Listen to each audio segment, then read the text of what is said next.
Bismillahirrahmanirrahim. Assalamualaikum warahmatullahi wabarakatuh. Apa kabar anak-anak soleha semua? Semoga anak-anak ibu dalam keadaan sehat walafiat. Amin ya robbal alamin. Dan juga ibu berharap anak-anak ibu sudah bersih, sudah rapi, dan duduk dengan manis mengikuti pelajaran sekarang. Kita baca doa dulu yuk. Rabbi zidni ilma warzuqni fahma. Baiklah, pada pertemuan kali ini kita memasuki tema 2, subtema 2, bermain di rumah teman, muatan pelajarannya PKN dan bahasa Indonesia. Untuk tujuan PKN yang pertama, mengelompokkan berbagai hal yang harus dilakukan ketika di rumah teman. Lalu mengelompokkan berbagai hal yang tidak boleh dilakukan ketika di rumah teman, serta menyebutkan manfaat aturan ketika di rumah teman, lalu menyebutkan akibat berperilaku yang tidak sesuai dengan aturan di rumah teman. Adapun untuk bahasa Indonesianya, yang pertama menyebutkan isi teks pendek yang dibacakan berkaitan dengan keragaman benda. Lalu yang kedua, melakukan pengamatan sederhana tentang keragaman benda di lingkungan sekitar. Lalu yang ketiga, mengelompokkan keragaman benda di lingkungan sekitar berdasarkan wujudnya. Dan yang terakhir, menuliskan hasil pengamatan sederhana tentang keragaman benda. Nah, sebagian dari tujuan bahasa Indonesia ini sudah ada anak ibu kerjakan pada pertemuan sebelumnya. Yuk kita masuk materinya. Ada sebuah cerita. Benny dan teman-teman bermain di rumah Udin. Di rumah Udin ada pohon jambu yang sedang berbuah. Mereka memetik jambu bersama-sama. Lihat, Benny memanjat pohon, sedangkan Udin mengambil jambu menggunakan galah. Siti dan Edo mengambil jambu yang jatuh ke tanah, sedangkan Lani memetik jambu yang sampai dengan tangan. Nah, ayo kita berdiskusi. Pernahkah kamu bermain di rumah teman seperti yang dilakukan Benny?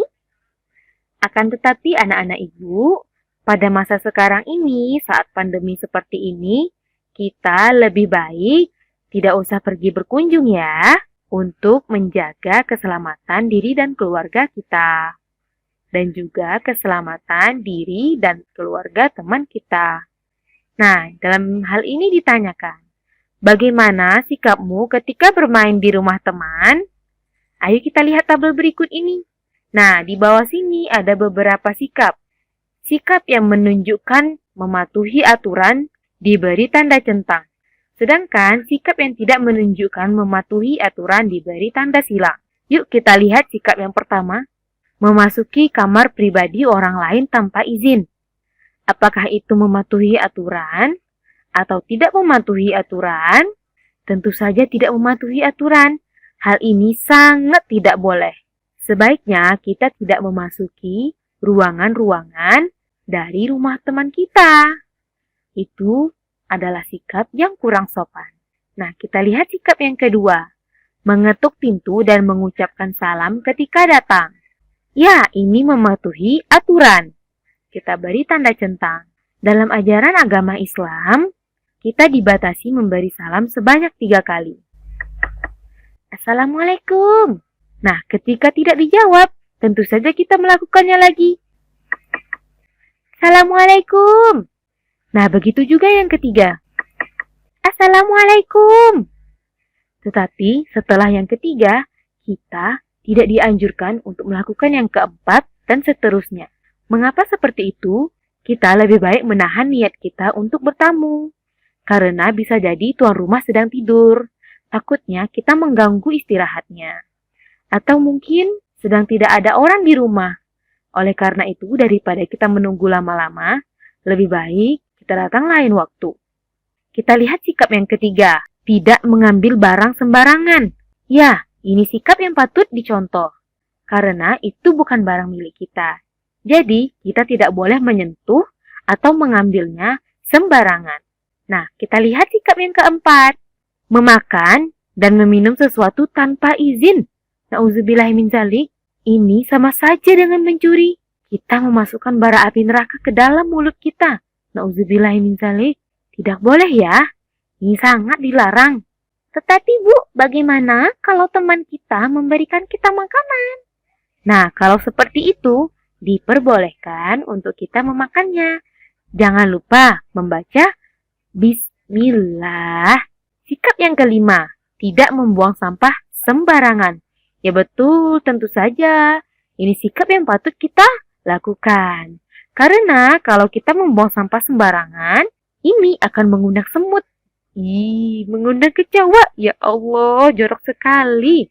Atau mengundang nyamuk bersarang di sampah tersebut. Siapa coba yang mau? Tidak ada kan? Kita lihat sikap yang lainnya. Menyapa dengan senyum. Ya, ini sikap yang baik. Senyum itu adalah sedekah. Sedekah yang paling mudah kepada orang lain. Dengan tersenyum, kita menebar kebaikan. Pamit ketika hendak pergi. Ya, ini sikap yang baik. Ketika kita mau keluar, atau ketika kita mau melakukan sesuatu, lebih baik kita pamit atau meminta izin. Lalu kita lihat sikap yang berikutnya. Tidak merapikan peralatan setelah bermain. Aduh, ini sikap yang tidak patut dicontoh. Apakah ada anak-anak ibu di kelas 2 Sofia yang seperti ini? Jangan sampai ya nak ya.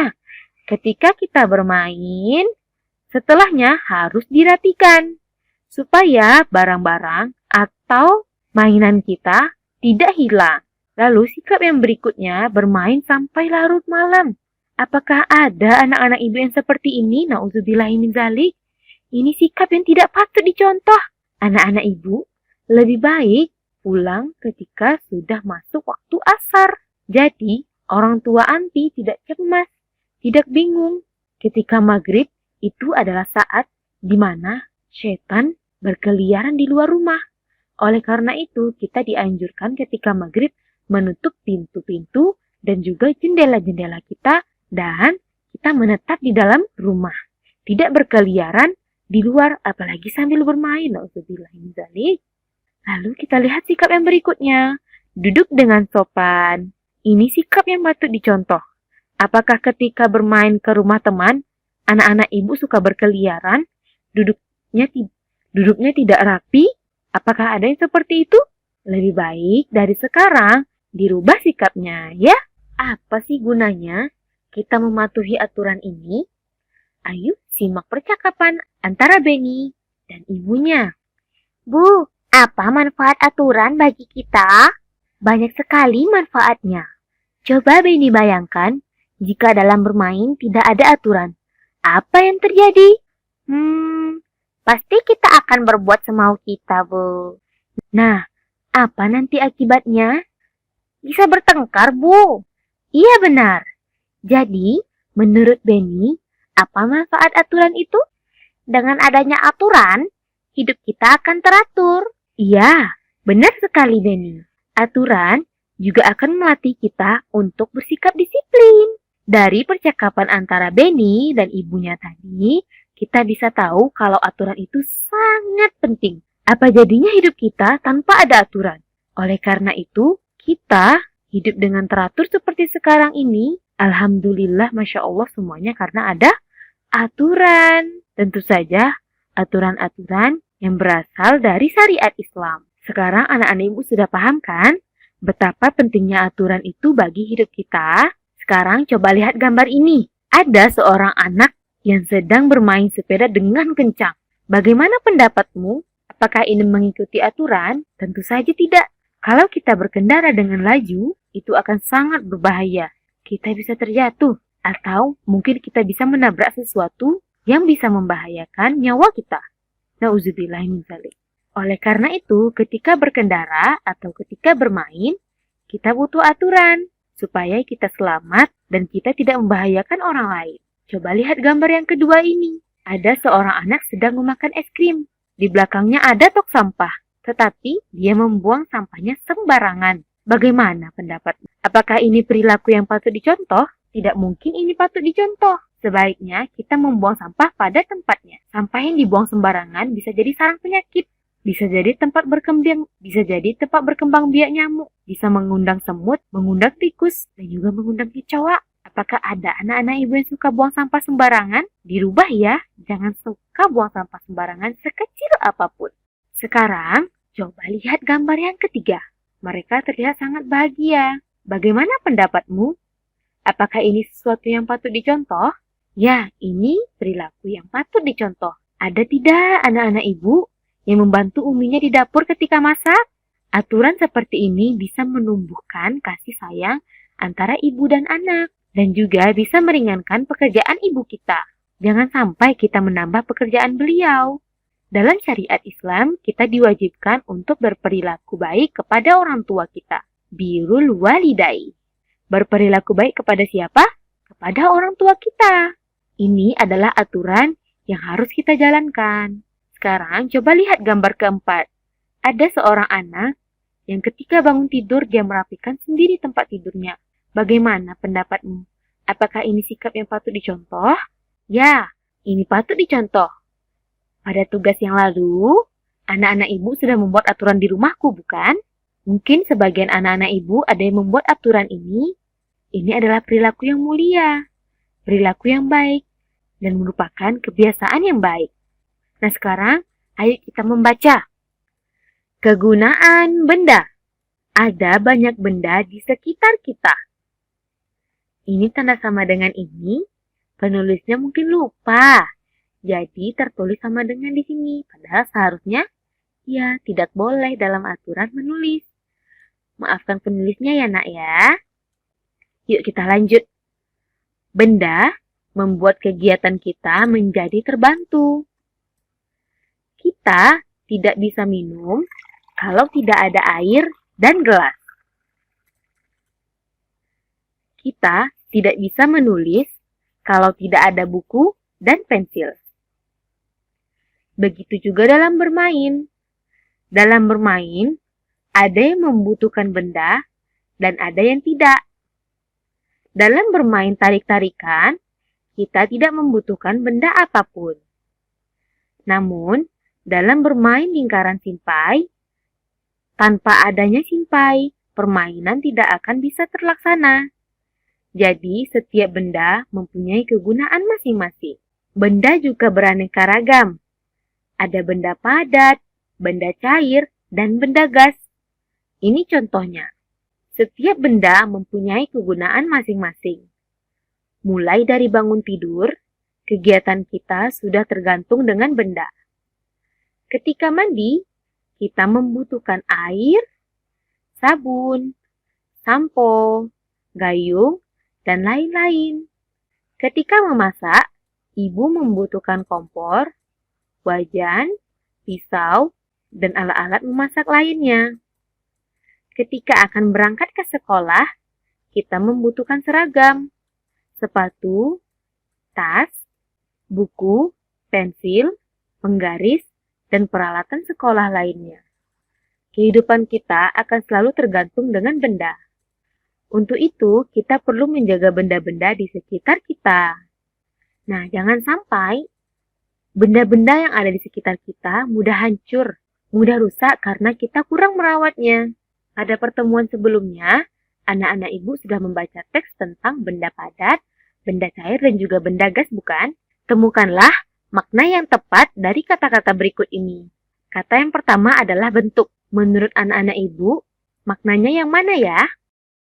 Bentuk adalah wujud yang tampak dari benda. Bagaimana dengan ukuran? Yang ini, besarnya suatu benda. Setiap benda memiliki ukuran. Ukuran yang dimaksudkan adalah besar atau kecilnya suatu benda. Bagaimana dengan jumlah? Jumlah adalah banyaknya benda tersebut. Apakah anak-anak ibu sudah paham? Insya Allah sudah paham ya. Nah, untuk tugasnya, perhatikanlah tautan kuisis yang diberikan Bu Fatimah. Lalu, bacalah basmalah sebelum mengerjakan tugas tersebut. Ananda diperbolehkan mengerjakan berulang kali. Dan tautan kuisis tersebut berlaku hingga pukul 8 besok pagi.